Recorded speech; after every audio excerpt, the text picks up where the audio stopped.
Hi எல்லாருக்கும் வணக்கம். இன்னைக்கு இந்த வீடியோவில் நம்ம என்ன பார்க்க போறோம் அப்படின்னா habits that make you poor. அதாவது நிறைய எக்ஸாம்பிள்ஸோடய உங்களுக்கு நான் சொல்றேன். ஸோ நிறைய ஹேபிட்ஸ் நல்லா சம்பாதிக்கிறவங்களையே புவர் பீப்புளாவே வச்சிருக்கக்கூடிய ஒரு சூழ்நிலைக்கு தள்ளிடும். மாசம் 2 லட்சம் அப்படியெல்லாம் சம்பாதிக்கிறவங்களா இருக்காங்க. அவங்களுமே பார்த்துட்டீங்கன்னா மாச கடைசியில கொஞ்சம் கஷ்டப்படுற சூழ்நிலைக்கு தள்ளப்படுவாங்க.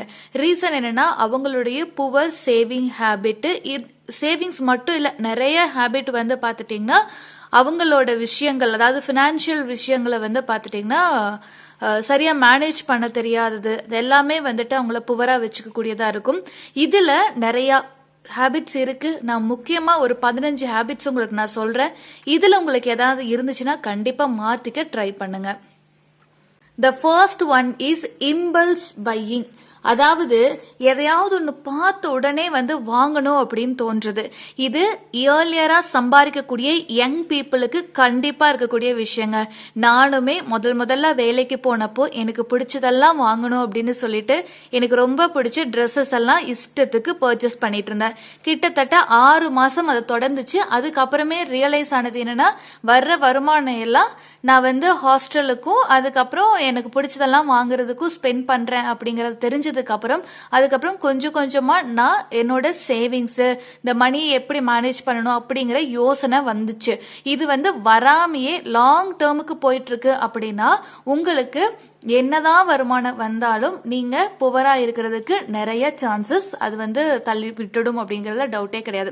எதை பார்த்தாலும் வாங்கணும், யாராவது ஒன்று வச்சிருக்காங்க அப்படின்னா உடனே டெம்ட் ஆகுதுன்னா வாங்கக்கூடாது.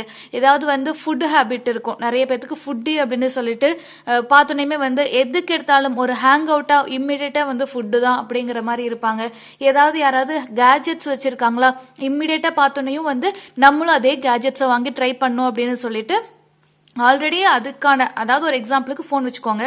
ஒருத்தங்க நல்ல ஃபோன் வச்சிருக்காங்க அப்படின்னா அதை பார்த்தோன்னையும் நம்மகிட்டயும் நல்ல ஃபோன் தான் இருக்கும், இன்னும் 1 வருஷத்துக்கு வரும் அப்படின்னாலும் கூட, பட் மற்றவங்க வச்சிருக்காங்க அப்படிங்கிறதுக்காகவே நம்ம இம்பல்ஸ் ஆகி பை பண்ணிடுவோம். அந்த habit is really really worst. Once நீங்க ஷாப்பிங்கை குறைக்கல அப்படின்னா கண்டிப்பா நம்ம பெரிய ஆளாகிறதுக்கு வாய்ப்பே கிடையாது. ஸோ அந்த இம்பல்ஸ் பையிங் அப்படிங்கிற ஹேபிட் உங்களுக்கு இருந்துச்சுன்னா தயவு செஞ்சு அதை குறைச்சிக்கோங்க. 2வது இக்னோரிங் பட்ஜெட்டிங். அதாவது எவ்வளோ சம்பளம் வாங்கினாலும் சரி பட்ஜெட் போட்டு தான் வாழ்ந்தாகணும். 10 லட்சம் ரூபாய் சம்பளம் வந்தாலும் சரி, 10,000 ரூபாய் சம்பளம் வந்தாலும் பட்ஜெட் இஸ் வெரி இம்பார்ட்டன்ட். எதுக்கு எவ்வளோ செலவு பண்றோம், எவ்வளோ பண்ணணும், எவ்வளோ பெரிய குடும்பமாக இருந்தாலும் நீங்க ரொம்ப கிளியரா முடிவெடுக்க வேண்டியது இது ரொம்ப ரொம்ப முக்கியம். ஏன்னா நம்ம ஒரு சேலரி வருது அப்படிங்கிறப்போ வர்ற காசை அப்படியே ஸ்பெண்ட் பண்ண கூடாது. அதை பிரிச்சு இவ்வளோ பெர்சன்ட் நான் சேவ் பண்ண போறேன், இவ்வளோ பெர்சன்ட் நான் செலவு பண்ண போறேன், இதுக்கெல்லாம் இம்பார்ட்டன்டான செலவு அதுக்கெல்லாம் நான் எடுத்து வைக்கிறேன் அப்படின்னு சொல்லிட்டு நீங்க பட்ஜெட் போட்டு தான் ஆகணும். அது எவ்வளோ பெரிய வசதியான குடும்பமாக இருந்தாலும் சரி, ஏழ்மை நிலையில இருந்தாலும் சரி, இதை செய்யலாம் அப்படின்னா பின்னாடி மறுபடியும் நீங்க ஏழ்மை நிலைக்கு தள்ளப்படுவீங்க, அதுல டவுட்டே கிடையாது. ஸோ அதனால பட்ஜெட் போட வேண்டியது ரொம்ப ரொம்ப முக்கியம். அதுவும் குடும்பத்துல இருக்கீங்க அப்படின்னா தயவு செஞ்சு பட்ஜெட் போடுங்க. எதுக்கு என்ன செலவாகுதுங்கிறது கண்டிப்பா தெரியணும். கிராசரிக்கு எவ்வளவு செலவாகுதுன்னு தெரியணும். 2 வருஷம் ஆச்சு தனியா குடும்பத்தை நடத்துறேன், ஆனா எனக்கு என் குடும்பத்துல மளிகை சாமான் எவ்வளவு செலவாகுதுன்னு தெரியாது, பாலுக்கு எவ்வளவு செலவாகுதுன்னு தெரியாது, ஈபிக்கு எவ்வளவு போகுதுன்னு தெரியாது அப்படின்னு இருந்துடாதீங்க. Budget is very important. அடுத்து 3வது முக்கியமான விஷயம், எமர்ஜென்சி ஃபண்டை நீங்க வச்சுக்காம இருக்கிறது. அப்கோர்ஸ்ங்க, எமர்ஜென்சி அப்படிங்கிறது எந்த நேரத்துல எப்படி வரும் அப்படின்னு தெரியாது. அதுக்கு காசு ஒதுக்கி முதல்ல இருந்தே வச்சுக்கணும். எமர்ஜென்சி ஃபண்ட் அப்படின்னு நீங்க ஒதுக்குறீங்கன்னா மாசம் 1000 ரூபாய் 2000 ரூபாய் சேமிக்கிற மாதிரி இருந்ததுன்னா ஆர்டி போடலாம். இல்ல மாசம் 10,000 ரூபாய் வரைக்கும் என்னால 10,000ல இருந்து ஸ்டார்ட் பண்ணி எமர்ஜென்சி ஃபண்ட் ஒதுக்க முடியும் அப்படின்னு நினைக்கிறீங்கன்னா கண்டிப்பா அது எஃப்டியா கூட போட்டு வைங்க. ஒரு பாயிண்ட்ல எடுக்க வேண்டிய அவசியம் இல்லைன்னா அது இன்ட்ரெஸ்ட் ஏர்ன் பண்ணிட்டு இருக்கும். எடுக்க வேண்டிய பாயிண்ட் இருந்துச்சுன்னா எஃப்டியை உடைச்சு கூட நீங்க எடுக்கலாம், தப்பே கிடையாது. ஸோ எமர்ஜென்சி ஃபண்ட் அப்படிங்கிறத நீங்க மெயின்டைன் பண்ணியே ஆகணும். இல்லை அப்படிங்கிற பட்சத்துல என்ன நடக்கும்னா கையில இருக்கக்கூடிய காசை இமிடியேட்டா யூஸ் பண்ற மாதிரி இருக்கும். மற்ற செலவுகளுக்கு நீங்க கடன் வாங்குற மாதிரி இருக்கும். இல்ல பெரிய எமர்ஜென்சி வருது அப்படின்னா அதுக்கு காசு சேர்த்து வைக்காம இருக்கீங்கன்னா கண்டிப்பா கடன் வாங்கிடுவீங்க. அந்த ட்ராப்ல போய் மாட்டிக்க கூடாது. So emergency fund is very important. முடிஞ்சா ஒரு நல்ல இன்சூரன்ஸ் வந்து நீங்க எடுத்துக்க முடியும்னா தட்ஸ் வெல் அண்ட் குட் அப்படின்னு தான் நான் சொல்லுவேன். அடுத்து 4வது அவாய்டிங் இன்வெஸ்ட்மெண்ட்ஸ். நிறைய பேருக்கு இன்வெஸ்ட் பண்றதுனா ரொம்ப பயம். காலையில இருந்து 9 to 5 ஜாபுக்கு போறோமா, வந்தோமா, சம்பளம் வாங்கினோமா அப்படிங்கிற மாதிரி இருப்பாங்க. பட் இன்வெஸ்ட்மெண்ட் அப்படிங்கிறது ஒரு பாயிண்ட்ல நம்ம இந்தியாவில் செஞ்சுதான் ஆகணும். இல்லை அப்படின்னா ரொம்ப ஸ்ட்ரக் ஆகி தான் நம்ம இருந்துருவோம். அதுல டவுட்டே கிடையாது. அதனாலேயே சொல்றேன், ஏதாவது ஒரு பாயிண்ட் ஆஃப் வியூல இன்வெஸ்ட் பண்ணுங்க. நீங்க வந்து மியூச்சுவல் ஃபண்ட்ல போட்டாலும் சரி, ஈக்விட்டியில வந்து இன்வெஸ்ட் பண்ணாலும் சரி, லேண்டு, கோல்டு, இது எல்லாமே இன்வெஸ்ட்மெண்ட் தான். கோல்டெல்லாம் முதல்ல சேஃப்டிக்காக வாங்கின விஷயம்னு சொல்லுவோம். இன்னைக்கும் கோல்டுங்கிறது சேஃப்டி தான். அட் த சேம் டைம் அது ஒரு இன்வெஸ்ட்மெண்ட் பாயிண்ட் ஆஃப் வியூல மாறிடுச்சு. ஸோ ஏதாவது ஒரு சின்ன சின்ன இன்வெஸ்ட்மெண்ட்டாவது தயவு செஞ்சு பண்ணி வைங்க. கையில் வர்ற காசை எனக்கு தங்கவே மாட்டேங்குது அப்படின்னா இப்படிதான் வந்து டைவர்ட் பண்ணி நம்ம கையில் அந்த காசு ஈஸியாக எடுத்து செலவு பண்ண முடியாத மாதிரி செட் பண்ணிடணும். எமர்ஜென்சி இல்லை கண்டிப்பாக ஒரு பெரிய கோலை அச்சீவ் பண்ணணும் அப்படிங்கிறப்போ இந்த அமௌண்ட் எல்லாம் நம்ம ஈஸியாக எடுத்து நம்ம யூஸ் பண்ணிக்க முடியும். அதை தான் நான் சொல்ல வர்றேன். ஸோ இன்வெஸ்ட் பண்ணுறதுக்கு ட்ரை பண்ணுங்க. ஆண்டர்ப்ரனராக மாறணும் அப்படின்னு நினைக்கிறீங்கன்னா, ரொம்ப இயர்லி ஸ்டேஜில் இருக்கீங்க, கண்டிப்பாக ரிஸ்க் எடுக்க முடியும், ஃபேமிலி என்ன டிபெண்ட்டாக இல்லை அப்படிங்கிற மாதிரி இருந்ததுன்னா நீங்கள் ட்ரையல் கொடுக்கறது பெஸ்ட்டுன்னு நான் சொல்லுவேன். கொஞ்சம் மிட் ஏஜ் ஃபேமிலி கமிட்மெண்ட்ஸ் எல்லாம் வந்துடுது அப்படின்னா அப்போ நீங்கள் சேவிங்ஸ் ஒரு 3-4 வருஷத்துக்கு ஃபேமிலி எந்த ப்ராப்ளம் இருக்காது, நான் ரிஸ்க் எடுக்கலாம் அப்படின்னு ஒரு பாயிண்ட் இருந்துச்சுன்னா இன்வெஸ்ட்மெண்ட் தாராளமாக பண்ணுங்க. இது என்னோட ஓன் ஒப்பீனியன் தான். ரீசன் என்னன்னா, நிறைய ஒரு பிஸ்னஸ்லேயே அப்படியே வந்து ஒரு டைம்லேயே நம்ம இன்வெஸ்ட் பண்ணியும் டெவலப் ஆகிடுவோம்னு நம்ம சொல்ல முடியாது. அட் த சேம் டைம் ஃபேமிலியோட செக்யூர் அப்படிங்கிறதும் ரொம்ப முக்கியம். அதை செக்யூர் பண்ணிட்டு நீங்கள் லைட்டாக இன்வெஸ்ட் பண்ண முடியும், ஒரு 1 இயருக்கு வந்து புஷ் பண்ணி எடுத்துகிட்டு போக முடியும்னா கண்டிப்பாக உங்கள் பிஸ்னஸ் வந்து சக்ஸஸ் ஆகிறதுக்கு 90% சான்சஸ் இருக்குது. அதனால தான் சொல்கிறேன். அடுத்து 5வது point, having only one source of income. Yes, நம்ம நிறைய பேர் அதுதான், இது ஒன்று தான் பிரச்சனையேங்க. ஒரே ஒரு வேலை மட்டும் தான் செய்வோம், அதிலிருந்து வரக்கூடிய இன்கம் மட்டுமே நம்பி இருப்போம். அதாவது எல்லாருக்கும் எல்லா ஸ்கில் இருக்குன்னு நான் சொல்ல மாட்டேன், அந்த எல்லா ஸ்கில்லை யூஸ் பண்ணிட முடியும்னு நான் சொல்ல மாட்டேன். பட் ஒரு ஸ்கில் இருக்கு அப்படின்னாலும் நீங்கள் அதை 2-3 இடத்துல யூஸ் பண்ணி 2-3 சோர்ஸில் அட்லீஸ்ட் 2 சோர்ஸில் இருந்தாவது இன்கம் வர்ற மாதிரி பார்த்துக்கணும். ஒரு சிங்கிள் சோர்ஸ் ஆஃப் இன்கம் அப்படின்னு இருந்துச்சுன்னா அதில் உங்களுக்கு இன்செக்யூரிட்டிங்கிறது ரொம்ப ஜாஸ்தியாக இருக்கும். அட் த சேம் டைம் உங்களுடைய வளர்ச்சி அப்படிங்கிறது அவ்வளோ ஃபாஸ்டா இருக்காது. இதுல டவுட்டே கிடையாது. அடுத்து இன்அடிக்குவேட் சேவிங். அஃப்கோர்ஸ்ங்க, நம்மளுடைய ஃபியூச்சரோ இல்லை ஒரு சின்ன சின்ன கோல்ஸை நம்ம வந்து செட் பண்ணாலும் அந்த கோலை அட்டைன் பண்ணணும்னா நம்மளுக்கு சேவிங்ஸ் அப்படிங்கிறது ரொம்ப முக்கியம். ஸோ ஒரு பல்கா வந்து நீங்க சேவ் பண்ண வேண்டியது அவசியம். எவ்வளோ சம்பாதிக்கிறீங்களோ அதில் ஒரு பல்க் அமௌண்ட் உங்களுக்கே தோணும், ஐயோ இது ரொம்ப ஜாஸ்தியாக ஃபீல் ஆகுதே அப்படின்னு சொல்லிட்டு தோணும். இது இப்படி இருந்தால் சேவ் பண்ணோம்னா கண்டிப்பாக நம்மளால செலவு பண்ணுறது ரொம்ப குறைச்சிக்கணுமே அப்படின்னு தோணும். பட் பரவாயில்ல, சேவ் பண்ணுங்க. அந்த சேவ் பண்ணி ஒரு பல்கா ஒரு 1 லட்சம் 2 லட்சம் அப்படின்னு சொல்லி கையில் அமௌண்ட் பார்க்குறப்போ வாவ் நம்மளாலையும் சேவ் பண்ண முடியும், நம்மக்கிட்டேயும் மணி இருக்கு அப்படின்னு சொல்லிட்டு ஒரு ஃப்ரீடம் ஃபீல் ஆகும். ஃபினான்ஷியலாக ஒரு இண்டிபெண்ட் ஒரு ஃபீல் ஆகும். அது வந்துட்டு ப்ரைஸ்லெஸ் ஃபீலிங் அப்படின்னு நான் சொல்லுவேன். ரைட்டுங்களா? அதனால அடிக்குவேட்டாக சேவ் பண்ண வேண்டியது ரொம்ப முக்கியம். அடுத்து 7வது ஒரு முக்கியமான விஷயம் என்ன அப்படின்னு பார்த்துட்டோம்னா, கேரிங் கிரெடிட் கார்டு டெப்ட். எஸ், நிறைய யங் பீப்புள்ஸ் வந்து கிரெடிட் கார்டு வந்து யூஸ் பண்ணுறவங்க எக்கச்சக்கமாக இருக்கீங்க. அதுவும் முக்கியமாக நீங்கள் ட்ராவல்லாம் பண்ணுறீங்க இல்லை நிறைய பர்ச்சேஸ் பண்ணுறீங்க அப்படின்னா அதனால தான் சொல்கிறேன், கிரெடிட் கார்டு டெப்டை அப்பப்போ அடைக்கிற வழியை பாருங்க.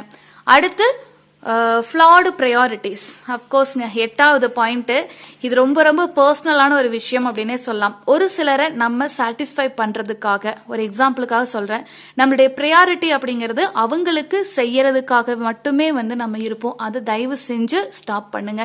ஏன் அப்படின்னா, நம்மளுடைய ப்ரையாரிட்டி அப்படிங்கிறது மற்றவங்களை சாட்டிஸ்ஃபை பண்ணுறதை விட மணி சேவிங்ஸில் இருந்துச்சுன்னா நாளைக்கு அவங்களோட ஒரு விஷ்லிஸ்ட்ல நம்ம இருப்போம் அப்படிங்கிறதுல டவுட் இல்லை. உண்மையே நான் சொல்றேன், இன்னைக்கு பெற்றவர்களாக இருந்தாலும் கூட உங்களை மதிக்கணும் அப்படின்னு நினைக்கிறீங்கன்னா, இல்லை உங்க பிள்ளை குட்டிங்க உங்களை மதிக்கணும் அப்படின்னு நினைக்கிறீங்கன்னா, கையில பணம் அப்படிங்கிறது ரொம்ப முக்கியம். ஃபினான்ஷியலா ஒருத்தங்களை டிபெண்ட் பண்ணி இருக்கிற ஒரு சூழ்நிலை இருக்குதுன்னா கண்டிப்பா வந்துட்டு அந்த இடத்துல மரியாதைங்கிறது 1% குறையும். ஸோ உங்களுடைய ப்ரையாரிட்டி அப்படிங்கிறது சேவிங்ஸ்ல இருக்கிறது ரொம்ப ரொம்ப முக்கியம். எதுக்கு செலவு பண்ணும், எதுக்கு செலவு பண்ணக்கூடாதுங்கிறதெல்லாம் ரொம்ப கிளியரா இருங்க. நீங்க எத்தனை லட்சம் சம்பாதிச்சாலும் உங்களுக்கு எதுக்கு செலவு பண்ணக்கூடாதுங்கிறது கிளியரா தெரியணும். அதுதான் நான் சொல்ல வரேன். ரைட்டுங்களா? செலவு பண்ணக்கூடாத விஷயங்களுக்கு பண்ணீங்கன்னா அதுக்கப்புறம் வந்துட்டு நீங்க வளர்றதுக்கு வாய்ப்புகள் மிகவும் குறைவு. அதை தான் சொல்ல வரேன். அடுத்து 9வது point, not understanding taxes. Taxable இன்கம்குள்ள, அதாவது 11 லட்சத்திலிருந்து வருட வருமானம் இருக்குங்கிற பட்சத்தில் நீங்க டாக்ஸ் பே பண்ண வேண்டியது இருக்கு. அந்த மாதிரியான ஒரு சூழ்நிலை பார்த்துட்டீங்கன்னா நீங்க டாக்ஸை வந்து அண்டர்ஸ்டாண்ட் பண்ணும். ஓல்டு ரெஜிம் எடுக்கலாமா, நியூ ரெஜிம் எடுக்கலாமா, நீங்க ஏதாவது ஒரு வீடு வாங்க போறீங்க, ஒரு பெரிய இஎம்ஐ கட்ட போறீங்க, ஒரு 20 லட்சம் 30 லட்சத்துக்கு அப்படின்னா நீங்க நியூ ரெஜிம் வந்து எடுக்கலாம். அதுவே நான் சின்ன சின்ன சேவிங்ஸ் எல்லாம் பண்ண போறேன், அதுக்கெல்லாம் வந்து எனக்கு டாக்ஸ் ஃப்ரீயா இருக்கணும் அப்படின்னு சொல்லி நினைக்கிறீங்க அப்படின்னா ஓல்டு ரெஜிம் எடுக்கலாம். இது மாதிரி டாக்ஸ் அண்டர்ஸ்டாண்ட் பண்ணுங்க. அதே போல நீங்கள் ஒரு சில லோன்லாம் எடுத்துட்டீங்கன்னா உங்களுக்கு டேக்ஸ் வந்து ரிட்டர்ன் கொடுத்துருவாங்க. ஸோ டேக்ஸ் பிடிக்காத ஒரு சில விஷயங்கள்லாம் இருக்குது. அதெல்லாம் அண்டர்ஸ்டாண்ட் பண்ணி எப்படி டேக்ஸ் ஃபைல் பண்ணும், எப்படி வந்து நம்ம காசை நம்மக்கிட்டே இருக்க வைக்கணும் அப்படிங்கிற அண்டர்ஸ்டாண்டிங்லாம் இருந்துக்கிட்டு நீங்கள் வந்து டேக்ஸ் ஃபைல் பண்ணுறீங்க அப்படின்னா that is totally fine. HRA, அதுக்கப்புறம் பார்த்துட்டிங்கன்னா நீங்கள் வாடகை வீட்டில் இருக்கீங்கன்னா அதுக்கு எப்படி வந்து அந்த வாடகை வீட்டுக்கு நீங்கள் பே பண்ணுறீங்க இல்லையா, வாடகை பே பண்ணுறீங்க இல்லையா, அதை வந்து எப்படி டேக்ஸ்லேருந்து கழிக்கிறது, அது மாதிரி எல்லா விஷயங்களையும் தெரிஞ்சு எப்படியெல்லாம் நீங்கள் டேக்ஸை உங்க கையிலிருந்து காசு போறதை குறைக்க முடியுமோ அதை அண்டர்ஸ்டாண்ட் பண்ணிக்கோங்க. ஏன்னா டாக்ஸ்னே ஃபுல்லா பல்க் அமௌண்ட் கட்டுறதையும் அட்வைசபிள் இல்லை. ஓகேங்களா? ஏன்னா நம்ம எண்ட் ஆஃப் த டே நம்ம எல்லாரும் மிடில் கிளாஸ் செட்டப்ல இருக்கோங்க. டாக்ஸ் கட்டணும் தான், நான் இல்லைன்னு சொல்ல. பட் நம்மளுடைய தேவைகள் பூர்த்தி ஆகிற பாயிண்ட்டும் இருக்கணும், கொஞ்சமா டாக்ஸ் கட்டுற மாதிரியும் இருக்கணும். ஓகேங்களா? ஸோ நம்மளுக்கு வந்து தேவைகள் பூர்த்தி ஆகாம நம்ம டாக்ஸ் பே பண்றோம்னா that's not good, right? So அதனால உங்களுடைய தேவைகள் எல்லாம் டாக்ஸ் கட்டுறதுக்கு முன்னாடி பூர்த்தி ஆயிடுச்சா, இல்லை அப்படின்னா வந்து கவர்மெண்ட்டே அதுக்கு சலுகைகள் கொடுக்குறாங்க, அதை வந்து யூஸ் பண்ணிக்கிற மாதிரி பார்த்துக்கோங்க. அடுத்து 10வது அன்ஹெல்தி ஷாப்பிங் ஹேபிட். இதை தான் நான் முதல்ல சொல்லியிருந்தேன். ஷாப்பிங் அதாவது ஏதாவது ஒன்று பார்த்துட்டோம்னா வாங்குறது. ஓகேங்களா? எதை வேணாலும் வாங்குறது. வீட்டில் ஒரு சிலர்லாம் வீட்டிலலாம் போய் பார்த்துட்டீங்கன்னு வச்சுக்கோங்களேன், கண்ட மீனிக்கு வாங்கி வச்சிருப்பாங்க. அதாவது இந்த ஷெல்ஃப் நிறைய இருக்கும், ட்ரெஸ் அப்படியே அடுக்கி வச்சிருப்பாங்க, ஆனால் கேட்டால் ட்ரெஸ்ஸே இருக்காது அப்படின்னு சொல்லுவாங்க. ஏதாவது ஒரு சேல் போட்டால் இமீடியட்டாக போய் வாங்கிடணும். வருஷத்துக்கு 4 டைம் 5 டைம் சேல் போடுறாங்க. அந்த 4 டைம் 5 டைமும் போய் நம்ம வாங்க முடியாது இல்லையா? ஸோ நம்மளுக்கு எப்போ வேணும், என்ன மாதிரியான ட்ரெஸ் வேணும், எப்போ சேல் போடுவாங்கன்னு நீங்கள் ஒரு வருஷம் பொறுமையாக இருந்து பாருங்க. மந்த்தெல்லாம் வந்து நீங்கள் நோட் பண்ணி வச்சுக்கோங்க. ரைட்டுங்களா? பேசிக்காக எடுத்துக்கோங்க. நியூ இயர் சேல் போடுவாங்க, கிறிஸ்மஸ் நியூ இயர் சேல் போடுவாங்க, அதுக்கப்புறம் ஆடி ஆஃபர் அப்படின்னு சொல்லிட்டு போடுவாங்க. அதே போல தீபாவளி இந்த மாதிரியான டைம்லாம் கண்டிப்பா உங்களுக்கு சேல் இருக்கும். அதே அமேசான் சம்மர் சேல் அப்படின்லாம் நிறைய போடுவாங்க. அதையெல்லாம் பார்த்து வச்சுட்டு எந்த டைமில் வாங்கினா நல்லா இருக்கும், எந்த டைமில் நம்மளுக்கு காசு கம்மியாக வந்து ஸ்பெண்ட் பண்ணால் போதும் அப்படிங்கிறதெல்லாம் பார்த்துட்டு வாங்குறது பெஸ்ட். ஓகேங்களா? ஸோ ஷாப்பிங் வந்து சேல் போடுறாங்க, இது மற்றவங்க வாங்கியிருக்காங்க அப்படின்லாம் தயவு செஞ்சு வாங்காதீங்க. அது நல்ல ஐடியா கிடையாது. 2 பிளேட் வீட்டில் இருக்குன்னா 3வது பிளேட் தேவை இருந்தால் வாங்கலாம், இல்லைனா வேண்டியதில்லை. அதை தான் நான் சொல்ல வரேன். அடுத்து 11வது ஒன்று, வாட்சிங் டூ மச் டிவி. அஃப்கோர்ஸுங்க, நிறைய பேர் டிவி அல்லது சோஷியல் மீடியா அடிக்ஷன் அப்படிங்கிறது எக்கச்சக்கமாக இருக்கும். நீங்கள் அந்த டைமில் ஒரு ஸ்கில் டெவலப்மெண்ட் பண்ணிவிட்டு அதை வந்து யூஸ் பண்ணிங்கன்னா நீங்கள் இன்னொரு சோர்ஸ் ஆஃப் இன்கம் அப்படிங்கிறதையும் டெவலப் பண்ணிக்க முடியும். டிவி பார்க்குறப்போ என்டர்டெயின்மெண்ட் அப்படின்னா நீங்கள் மற்றவங்களுக்கு காசு சம்பாதிக்கிறதுக்கு ஹெல்ப் பண்ணுறீங்களே ஆனையோ நீங்கள் சம்பாதிக்கிறதுக்கு அங்கே ஒரு பாயிண்ட்டுமே இல்லை. ஸோ மேக்ஸிமம் டிவி பார்க்குற டைமை நீங்கள் குறைச்சிக்கிறது பெஸ்ட்டு. 1 ஹவருக்கு மேலே டிவி பார்க்காதீங்க. அதாவது சோஷியல் மீடியாவை அவ்வளோவா யூஸ் பண்ணாதீங்க. அப்படி யூஸ் பண்ணுறதா இருந்தாலும் ஏதாவது ஒரு யூஸ்ஃபுல்லான விஷயங்களை வந்து கற்றுக்கிறதுக்கு சோஷியல் மீடியா யூஸ் பண்ணுங்க. அதுதான் நான் சொல்லுவேன். இல்லைன்னா சோஷியல் மீடியா பிளாட்ஃபார்மை வச்சு சம்பாதிக்க ட்ரை பண்ணுங்க. அது இல்லாமல் too much of addiction towards gadgets like TV, mobile அது வந்துட்டு அட்வைசபிள் கிடையாது. அடுத்து பார்த்துட்டோன்னா 12வது லிவிங் பியாண்ட் யுவர் மீன்ஸ்.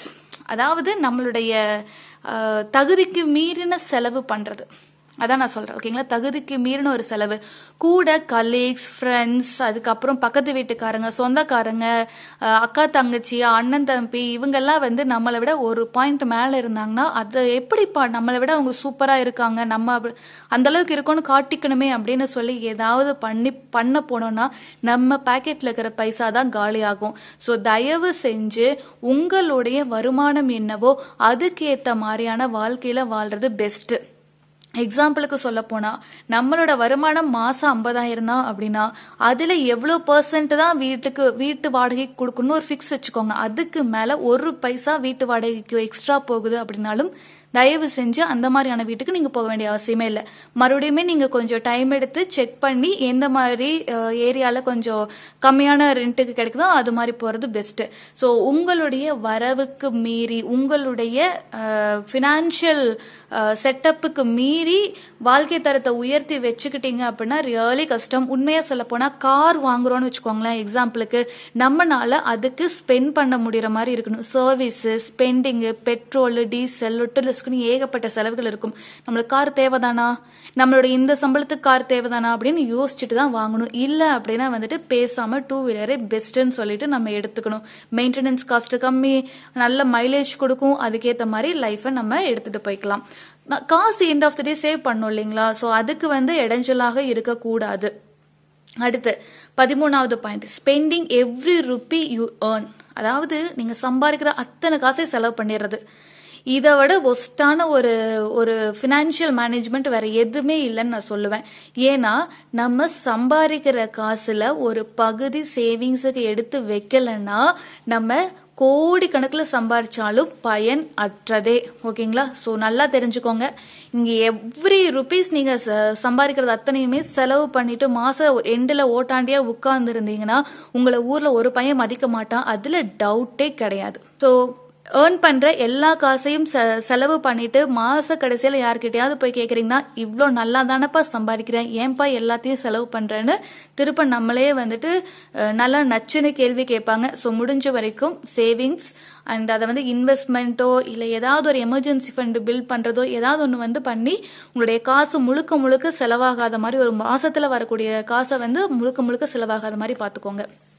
அடுத்து 14வது முக்கியமான point, eating and unhealthy diet. அஃப்கோர்ஸ்ங்க நிறைய பேர் இன்னைக்கு ஃபுட் ஹேபிட் ரொம்ப ஒஸ்ட்டாக இருக்கும். இன்னைக்கு எடுத்துட்டிங்கன்னா டீ கடை போடுறவங்களும் பானிபூரி விற்கிறவங்களும் தான் பெரிய ஆளாக வந்துடுவாங்க போல இருக்கு. அந்த அளவுக்கு நம்ம டீ அடிக்ஷன் இருக்குது. அந்த அளவுக்கு பார்த்துட்டோம்னா நம்மளுக்கு பானிபூரி எல்லாம் அடிக்ஷனாக இருக்குது. நான் பானிபூரின்னு எக்ஸாம்பிளுக்கு சொல்கிறேன். ஃபாஸ்ட் ஃபுட் அவ்வளோ தூரம் போகுது. ஸோ முடிஞ்ச வரைக்கும் ஃபாஸ்ட் ஃபுட்ஸை அவாய்ட் பண்ணுங்க. அதுக்கு பதிலாக கையில் ஒரு கொய்யாப்பழத்தை எடுத்துகிட்டு போங்க, பெட்டர். ஓகேங்களா? கட் பண்ணி 2ஆம் நாளாக வகுந்து அதில் கொஞ்சம் உப்பு போட்டு எடுத்துகிட்டு போனீங்கன்னா பசிக்கிறப்ப எடுத்து சாப்பிட்டுக்கலாம். ரைட்டுங்களா? நம்ம லைஃப்பில் நிறைய பேர் ஐடி செக்டார், நிறைய செடென்ட்ரி லைஃப், உட்காந்துட்டே வேலை செய்கிற மாதிரியான ஒரு சுச்சுவேஷனில் இருக்கும். இதில் டயட்டையும் ரொம்ப ஒஸ்ட் பண்ணிட்டீங்கன்னு வச்சுக்கோங்களேன், முடிஞ்சிச்சு. அன்ஹெல்தியான ஒரு ஃபுட் ஹேபிட் இருக்கிறப்போ உங்களுக்கு மெடிசனுக்கு ஸ்பெண்ட் பண்ணுறதே உங்களுக்கு அனதர் ஒரு வேலையா இருக்கும். இந்த ஃபுட்டுக்குமே தேவையில்லாம நீங்க ஸ்பெண்ட் பண்ற மாதிரி இருக்கும். நான் என்ன சொல்லுவேன்னா, நீங்க ஃபாஸ்ட் ஃபுட் கொஞ்சம் கம்மி ரேட்ல இருக்கு கம்பேர் டு ஃப்ரூட்ஸ் எல்லாம் அப்படின்னீங்கன்னா மாசத்துக்கு 200 300 நீங்க ஃப்ரூட்ஸ் வாங்குறதுக்கு எக்ஸ்ட்ராவே செலவு பண்ணுங்களேன், தப்பே இல்லை. ஆனா நீங்க ஆஸ்பத்திரிக்கு செலவு பண்ண மாட்டீங்க ஃபாஸ்ட் ஃபுட்டு சாப்பிட்டு. ஸோ முடிஞ்ச வரைக்கும் அன்ஹெல்தி டயட் அப்படிங்கிறத அவாய்ட் பண்ணிக்கோங்க. அன்ஹெல்தியாக சாப்பிட்றீங்கன்னா ஹெல்த் இஷ்யூஸ் வந்துச்சுன்னா நீங்கள் எவ்வளோ பணக்காரங்களாக இருந்தாலும் கையிலிருந்து காசை டக்குன்னு ஹாஸ்பிட்டலில் கொண்டு போய் கொடுத்துட்டு ஓட்டாண்டியாக உட்காந்துக்குவோம். அதுதான் சொல்கிறேன். அடுத்து நோ ஃபினான்ஷியல் பிளான். எஸ், அடுத்த 2 வருஷத்தில் நான் இந்த கோல் அட்டைன் பண்ணும், அடுத்த 5 வருஷத்தில் நான் இப்படி இருக்கணும் அப்படின்னு சொல்லிட்டு ஒரு ஃபினான்ஷியல் பிளான் பக்காவாக போட்டு வச்சுக்கோங்க. அது சின்னதாக இருந்தாலும் சரி பெருசாக இருந்தாலும் சரி. அந்த ஃபினான்ஷியல் பிளான் அப்படிங்கிறது இல்லாமல் நீங்கள் லைஃப்பில் ஓடிக்கிட்டு இருக்கீங்கன்னா நீங்கள் காலையிலிருந்து நைட்டு வரைக்கும் 12 மணி நேரத்துக்கு மேலே உட்காந்து வேலை செய்கிறேன், நல்லா சம்பாதிக்கிறேன், ஆனால் எனக்கு மரியாதையே கிடையாது, எனக்கு ஒரு ஃபினான்ஷியல் ஃப்ரீடமாக இருக்கிற மாதிரியே ஃபீல் ஆகலை வீட்டில் அப்படிங்கிற மாதிரி தோணுச்சுன்னா நீங்கள் ஃபினான்ஷியல் பிளான் பண்ணி செட் பண்ணி காசை எடுத்து ஒதுக்கி வச்சு ஒரு கோலை அட்டைன் பண்ணால் மட்டும்தான் மதிப்பு அப்படிங்கிறது இருக்குது. உண்மையை சொல்லப்போனா இன்னைக்கு சம்பாதிக்கிறதுங்கிறது எல்லாருமே பண்றாங்க. அது வெறும் 5000 5 லட்சம் வரைக்கும் சம்பாதிக்கிறவங்க எக்கச்சக்கமா இருக்காங்க. ஆனா அதை எப்படி சேவ் பண்ணி எடுத்து வச்சு அடுத்த தலைமுறைக்கும் நம்மளுடைய ஃபியூச்சருக்கும் செக்யூர் பண்றாங்களோ அவங்களுக்கு மட்டுமே ஒரு ஓகே சூப்பர், இவர் சம்பாரிச்ச காசு இப்படியெல்லாம் சேர்த்து வச்சிருக்காரு, இப்படியெல்லாம் பிளான் பண்ணி வச்சிருந்திருக்காரு பாருன்னு சொல்லிட்டு ஒரு இது இருக்கும். ரைட்டுங்களா? ஸோ இல்லை அப்படின்னா மாசம் வருமானம் வரும், மாசம் செலவு போகும். இதுதான் நடந்துகிட்டு இருக்கும். ஸோ ஃபினான்ஷியல் பிளான் அப்படிங்கிறது ரொம்ப ரொம்ப முக்கியம். இந்த 15 பாயிண்ட்ஸையும் அனலைஸ் பண்ணி பாருங்க. உங்களுக்கு இதுல எதெல்லாம் யூஸ்ஃபுல்லா இருக்கும் அப்படின்னு நினைக்கிறீங்கன்னு சொல்லி கீழே கமெண்ட் செக்ஷன்ல சொல்லுங்க. ஸோ இந்த 15 ஹேபிட்ஸையும் ஃபாலோ பண்ண முடிஞ்சிச்சுன்னா, அட்லீஸ்ட் ஒரு 4 ஹேபிட்ஸையாவது ஃபாலோ பண்ண முடிஞ்சிச்சுன்னா கண்டிப்பாக நீங்கள் அடுத்த ஒரு 2-3 வருஷத்தில் ஃபினான்ஷியலாக வந்துட்டு ரொம்ப இண்டிபெண்ட் ஆகிறதுல டவுட்டே கிடையாது. மீண்டும் இன்னொரு வீடியோவில் சந்திப்போம். உங்களுக்கு இந்த வீடியோ பிடிச்சிருந்துச்சுன்னா ஒரு லைக் போட்டுட்டு போங்க. நம்ம சேனலுக்கு இதை ஃபர்ஸ்ட் டைம் பார்க்குறீங்கன்னா சப்ஸ்கிரைப் பண்ணிடுங்க.